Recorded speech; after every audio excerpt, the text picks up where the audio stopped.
Hey guys, it's your boy M.K.S here, back in another video. Just come back from the gym. I know this video is quite specific to the Festival of Dyslexic Culture, which is an organisation, I don't know a huge amount about them, but in the UK, or you if you're watching. But yeah, so it is about dyslexia. As I've talked before in my previous videos this month, I want to talk about dyslexia as well as Black history and empowerment and dyslexia awareness and empowerment and that sort of thing. So hopefully a more wider audience, especially those who are interested in dyslexia or learning about dyslexia or who have families with dyslexia or dyslexics obviously themselves especially, or maybe even parents or teachers who want to find out more, or just generally anyone who wants to find out more. Hopefully you will enjoy this video as well. And as ever, I'd love to hear your comments. I'm hoping to make these every Friday in October, and some of them might be in some other ones might be in list form, but generally speaking, I'll probably do them in non-list form. So just talk about some general ideas like dyslexic people in films or things like that. So anyway, I hope people from the the Festival of Dyslexic Culture will enjoy this video and maybe support my channel and dyslexic YouTubers or creatives generally, and we're quite creative people generally, I suppose, will support each other's projects like YouTube, social media generally, and that sort of thing. So please share this with any dyslexics as well, anyone who's interested in dyslexia. As I said, here's some ideas about dyslexia, and yeah, I hope they'll enjoy it. But yeah, how dyslexic people perhaps can use our creativity to make the world a better place, which would be quite ironic because it's normally seen as a weakness, especially in academia. So so here goes. So number one, I hope to network with my fellow dyslexics and maybe more dyslexic people to join my group on Facebook called the One-Stop Place for all things dyslexia related. So dyslexic people around the world can come together and share ideas or share their projects, support each other's projects, and work together and like encourage each other, maybe even go to the gym together or help each other to go for walks or just general things that can help with the confidence. Maybe talk about some of our strengths and bring together dyslexic organisations such as Made by Dyslexia, the Festival of Dyslexic Culture themselves, the Yale Centre for Dyslexia and Creativity, the Dyslexic Advantage, Understood, and others around the world can connect together in Africa and Asia and Ireland and Australasia and the Americas and everywhere to come together as much as possible. And like celebrate each other's projects and just connect together and that sort of thing. Number two, I'd love to discuss ideas, again, connecting with my fellow dyslexics about how we can raise awareness of dyslexia through YouTube, social media generally, websites, or whatever other source of information. We can discuss what are the best possible ways to raise awareness of dyslexia, again, for teachers, parents, yeah, just educators, mentors, potential mentors, entrepreneurs, business leaders, or whatever, and all sorts of different people, even politicians. Talking about how we can discuss what dyslexia is and what it isn't, myths about dyslexia, and also, again, what ways, what people can learn about dyslexia, our weaknesses, areas where we might struggle, where we might need extra help, like to learn your name and to remember people's names, and that if we forget people's names, we're not being rude. It's just the way our memory works and our brain works. Sometimes we remember things from a long time ago, but forget things from a short while ago. So we have to ask your names so many times in a short space. So like we have poor short-term memory in my experience, but excellent long-term memory. But also it affects dyslexic people differently. So whilst we have similar traits, not all dyslexic people are the same. So again, learning things like that. And again, I'd love to hear from people from the Festival of Dyslexic Culture, as well as dyslexics around the world and from other organisations to do with dyslexia, to talk about their experience of dyslexia and what they think dyslexia is and isn't, and what myths they think there are about dyslexia. Even teachers, because I think there's some teachers who are really good at understanding dyslexia. So many are not, but I think there are some who are really good and they are very passionate about helping dyslexics and learning about dyslexia and that sort of thing. So they've worked with dyslexic people and all that. And obviously there's some really good special ed teachers. Like when I was younger, one special ed teacher taught me how to spell. So without their support, I would never learned how to spell, even though my punctuation is really poor. At least they taught me how to spell.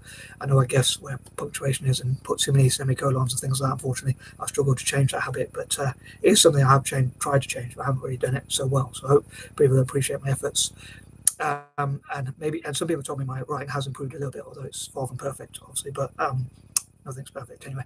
But yeah, anyway, moving on. Number three, I'd love to, again, just discuss, and hopefully in areas where we disagree, hopefully we can come together with some sort of agreement. So if we disagree on something, like a lot of people might believe that schools should be forced to help us, or people should be forced to help us, but to me, I believe that people should be given as much freedom as possible. So I think they should choose whether they want to help us or not. But with the information there, I think there wouldn't be as much excuse for being ignorant about dyslexia and other neurodiverse conditions perhaps as well.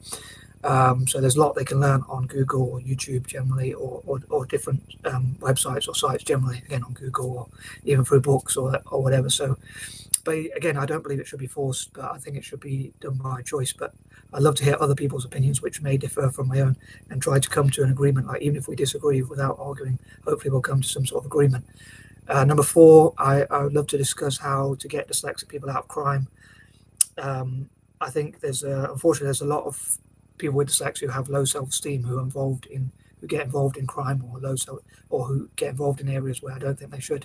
And I think it'd be quite ironic if there was no dyslexic people in crime, like if we all left crime, the ones who are involved in it. And it would be great to encourage people in prison to leave lives of crime, people with dyslexia and things like that especially. And I think giving confidence to show because most of society, especially the academic system and society generally, has told dyslexic people what we can't do, and that we're weak and flawed and all that, and they haven't really looked at our strengths or what we are good at, which is because our strengths are different. Not everyone understands, because they are strengths, but they're different strengths. So I think that would be great to get dyslexic people out of crime.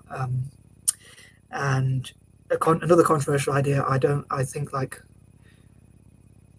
people with dyslexia, I suppose I'm being a bit biased because I'm dyslexic myself, and people with neurodiverse conditions, and I want them to be a bit like myself, which is quite strange because I like to be different. But I don't condone joining the military or anything like that, or I don't condone joining the military, crime, criminality, terrorism, violence, or any unprovoked violence. So I think it'd be great if there were more dyslexic people who are pacifists, conscientious objectors, and things like that. But again, I'd love to hear from other dyslexics and how we can get dyslexic people out of crime, how we can encourage people, which would save society a lot of money and hassle. And so I think it would be another way to make the world a better place. Number 5, again, I'd love to look at more people understanding where we're weak as well. I think that is quite important, so they know we're not being lazy, or we are weak in those areas, even though we're good in other areas. So they might think because we're good in this area, when we can't do other things, that we're being lazy. But it's not. It's just the way our brain works differently. What other people find easy, sometimes we struggle with, like my other condition, dyspraxia. What we find easy, other people struggle with, and vice versa sometimes, or a lot of time. We sometimes can be better at the harder thing rather than the easier thing. I hope that makes sense. But yeah, so I'd love to focus a lot more on the positive side, whilst also acknowledging some of the negatives. Again, I'd love to hear from the Festival of Dyslexic Culture, or the dyslexics or dyslexic organisations, about what they think.